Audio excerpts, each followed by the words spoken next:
My name is Sharon Parmet. I am from the Shirley Ryan Ability Lab in Chicago, and I work within a unit called the Center for Rehabilitation Outcomes Research. I am a middle-aged white woman with short, dark brown curly hair, and I'm wearing a red and black flannel shirt today.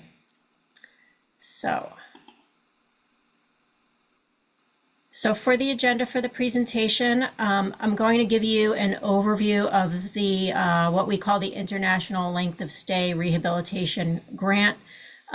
This is the grant under which the blog is one of the KT products.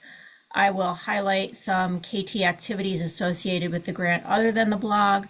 I'll give an overview of the blog from my perspective and a little overview of who the bloggers are, and then discuss outcomes. So this blog is a KT product of a grant called, it's a NIDLR grant. It is a grant it's an international grant. We have international collaborators, and the goal is to explore how differences in length of stay, inpatient rehabilitation length of stay after spinal cord injury impacts outcomes for people with spinal cord injury. And our collaborators are in England, the United States, Australia, the Netherlands, and Canada. So just a little bit of background. After spinal cord injury, people are often, they're in acute care, they're in a hospital, they may be getting surgery, they may be getting stabilized before they are discharged, and then often they go to inpatient rehabilitation after discharge from an acute care hospital. So Shirley Ryan Ability Lab in Chicago is a inpatient rehabilitation hospital. The flagship hospital is, we've got day clinics for outpatient therapy, but usually you go from a hospital to inpatient rehabilitation. The average inpatient rehabilitation length of stay varies quite a bit from country to country. I didn't have any other data for this slide. That's one of the things we hope to do with this grant.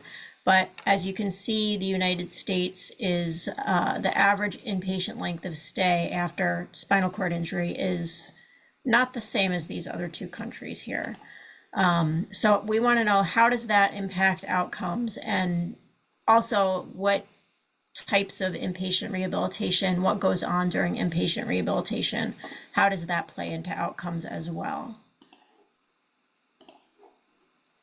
So what we wanted to know, like I said, is does a longer or shorter stay matter when it comes to outcomes? We really don't know the answer. You would think off the top of your head that the longer you get inpatient rehabilitation, the better you might be prepared to go home. While that may be true for some of the time, we don't know exactly how that plays into outcomes yet. What about the type of injury, the severity, what kinds of psychological or other services are available in rehabilitation? How does that play in? And what about other factors that may go into inpatient rehabilitation? And what about the healthcare model? We have different systems, the United States versus, say, England.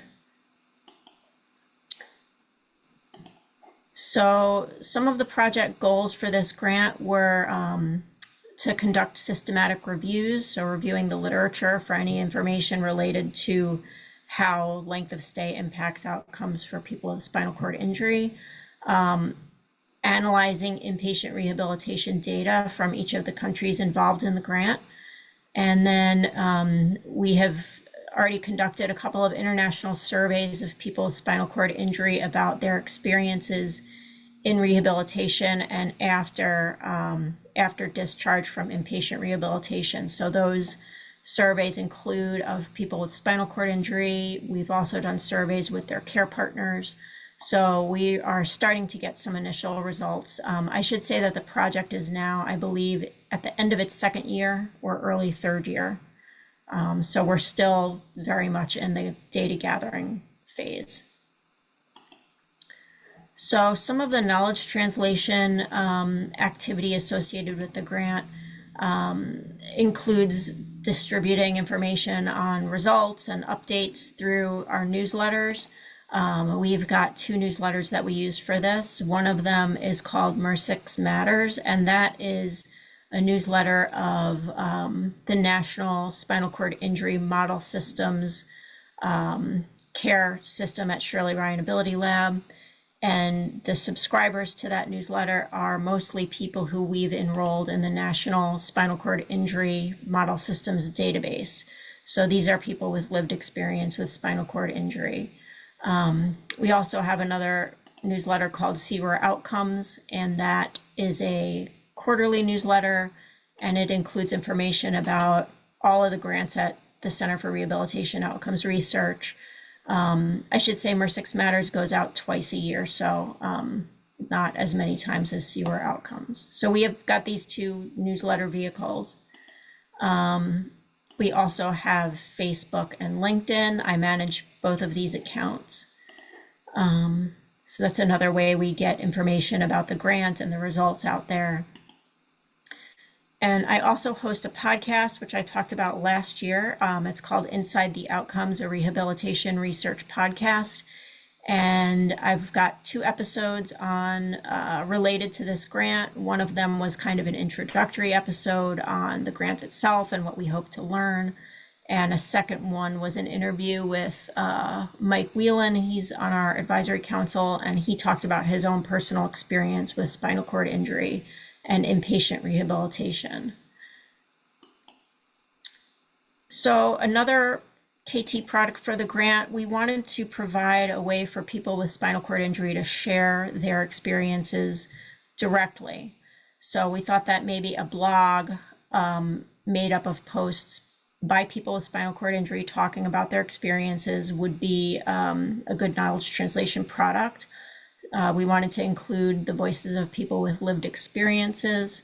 We wanted to focus on describing inpatient rehabilitation, and people were identified from our different collaborating countries who may want to participate. And we thought that they could write their own posts, and I would kind of edit and manage it, or I could write a post based on an interview with the person and then have them review and improve it and approve it. So that was what the plan was. And so that is what happened. I'll just kind of go through who the bloggers are. Sarah is from England. She was 38 when she was injured.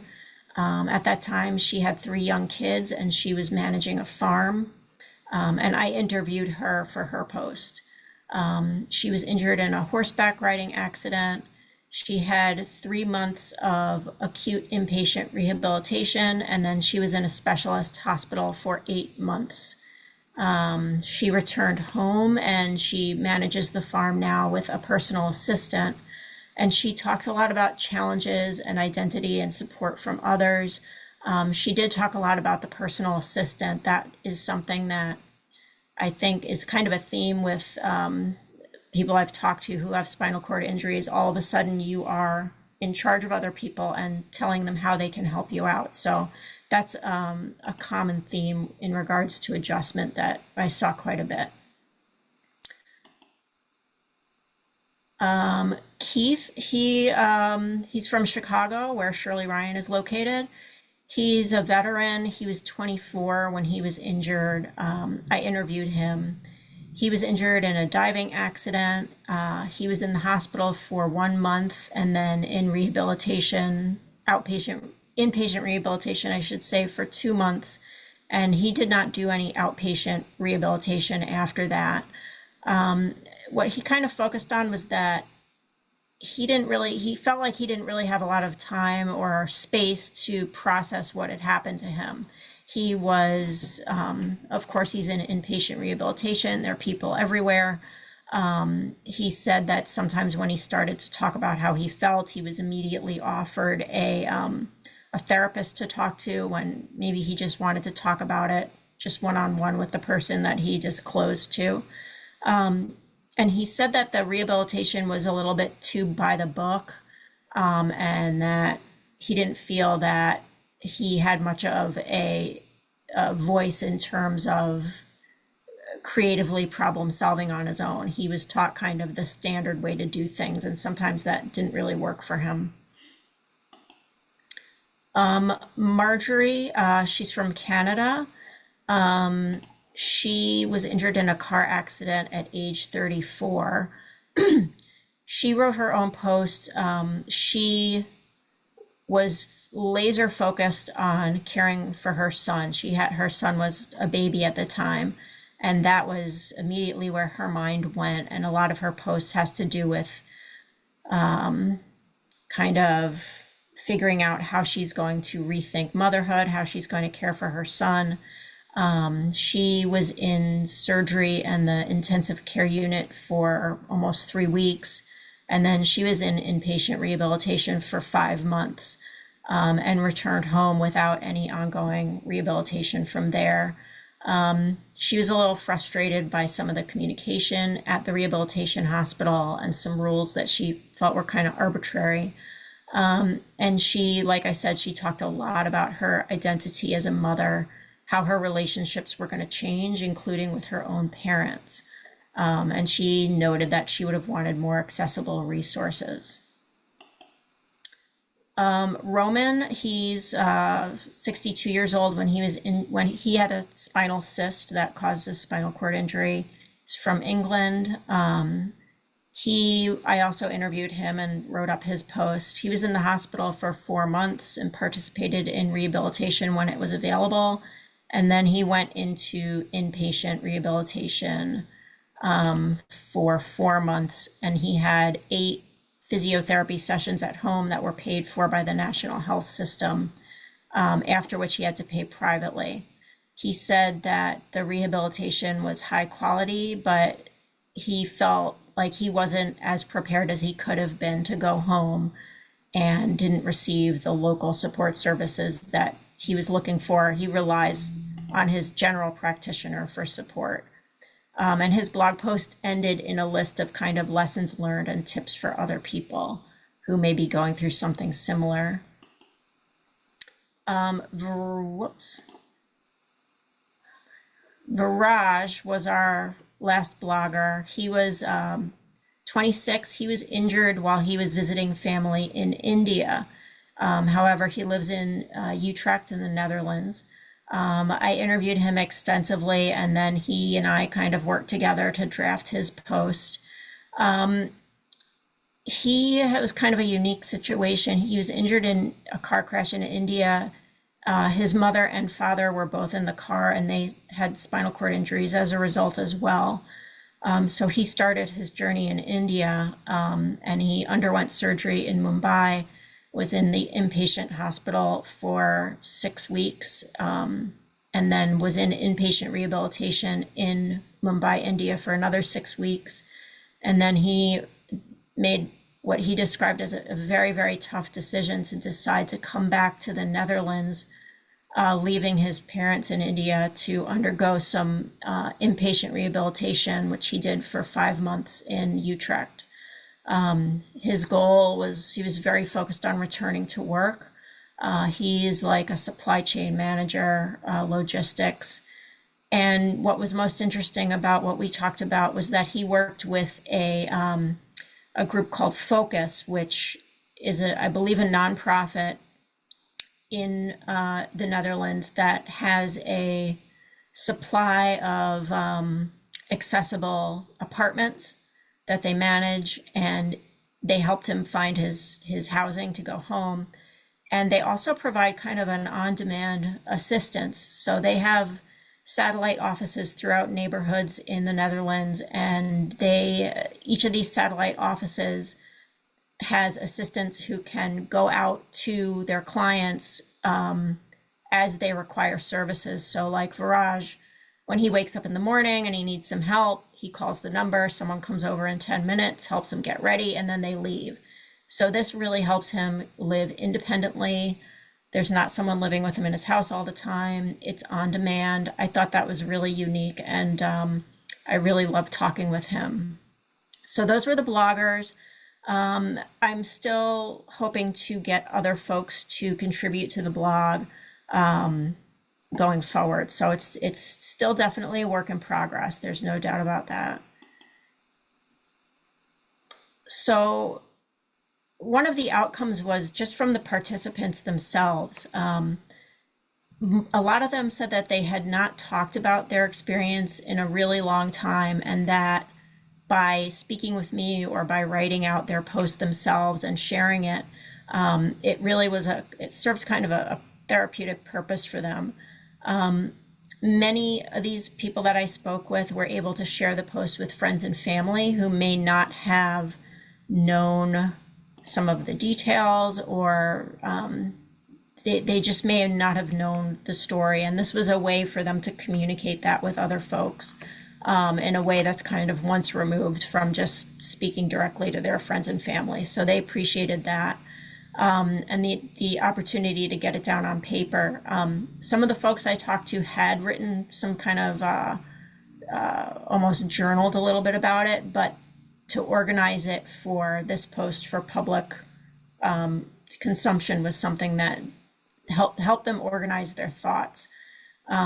And people expressed that they were happy to be part of our grant and our study on how inpatient length of stay affects outcomes for people with spinal cord injury. Different bloggers shared their posts on their own social accounts. Marjorie is a TED speaker, so she had quite a few followers on LinkedIn and Facebook, and she was able to share her post, and that generated a lot of interest. And Viraj is a super social guy, has tons of friends and connections, so his sharing on Facebook and LinkedIn really helped get his story out there. Some of the other folks that had posts didn't have their own, their social media accounts weren't as built out as Viraj and Marjorie. So that was what people said about it. And are there any questions? Oh, I knew there was a slide that I skipped over. So some of the outcomes, this is from probably a few weeks ago, but the newsletter stories on the blog itself have more than 250 clicks through our newsletters. The blog on our website this is also a little bit old now, more than 100 clicks through the website. And the social media posts have had a lot of interactions. And like I said, Viraj was really a key player with sharing his story. And the 2 podcast episodes, I should say, that I shared about earlier have combined more than 2,500 listens. So the posts are out there. People are clicking and reading. And we do hope to do more going forward and continue to promote the blog as well.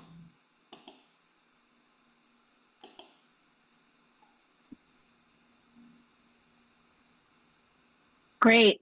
Thank you, Sharon.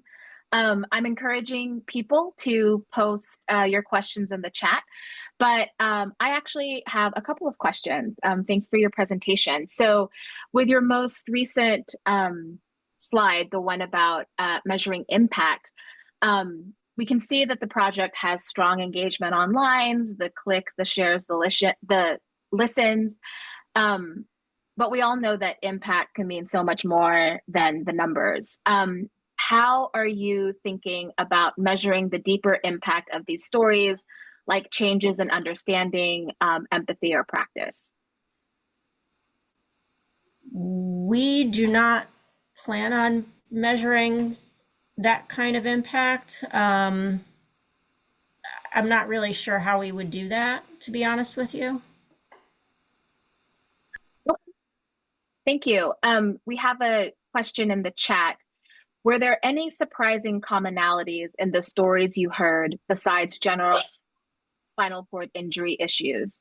What kind of feedback have you received from the clinician side? Comments, it was kind of people were very concerned about getting home like immediately, which I think is you could kind of assume that that would be the case. People had goals. Nobody that I talked to was, I mean, obviously people wanted to focus on regaining function, but everybody I talked to immediately had a goal that they wanted to achieve, whether it was going back to work, caring for a child, or just hugging one guy wanted to just hug his wife. That was his goal from like minute one. So the goals were very clearly defined.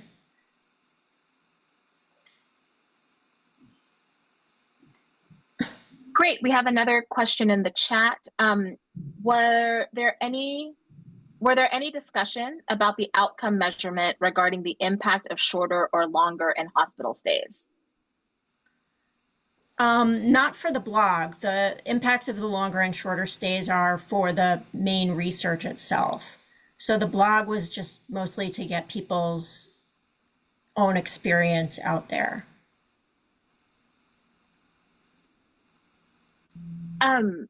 Sharon, so, the blog has patients from several countries.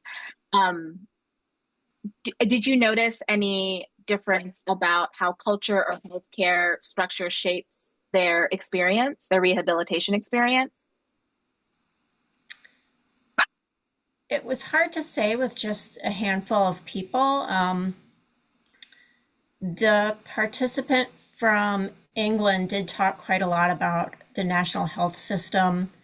And while I am no expert on the national health system over there, it did seem very, very different from our healthcare system. They seem to get more, they just seem to have a little bit more choice. And the people coming into the home to do rehab after seemed a little bit more robust than what you might expect here. Thank you. And my last question is, so you have the blog, you have the newsletter, you have the podcast. Are there ways that you found or you and your team are exploring to connect these channels so they build up on each other for broader reach to underrepresented audiences? We do share all the different products through the newsletter and through social media. We are just doing our best on social media and with these newsletters to reach people. I occasionally go through and look for people's emails at universities or other researchers and add them to the subscriber list. So that's how we're trying to expand our audience. Great. And then are you continuing the interviews and will you expand to more cultures and nations? I'm definitely looking forward to doing more interviews. Right now, it's just based on the countries that our collaborating partners are from. So Australia, the Netherlands, England, Canada. I know I'm missing one, but it's through our collaborating partners and where they're located. Great. And then do you have any online engagement on your socials? Do people share and ask questions, comments, etc.? Our social media is Facebook and LinkedIn, and yeah, people do comment on our posts occasionally. Great. Well, I think all of us echo one comment in the chat is that the connections are imperative for someone who has experienced spinal cord injury. They love the concept and it creates a support network for them. And then we have another comment is, might that be a way you could measure some impact with those online engagements, comments, questions? Yeah, definitely. It's not something that gets tons and tons of comments, so it's hard to, put all your faith in 3 or 4 comments. Well, thank you so much. We'll now transition to our next presenter.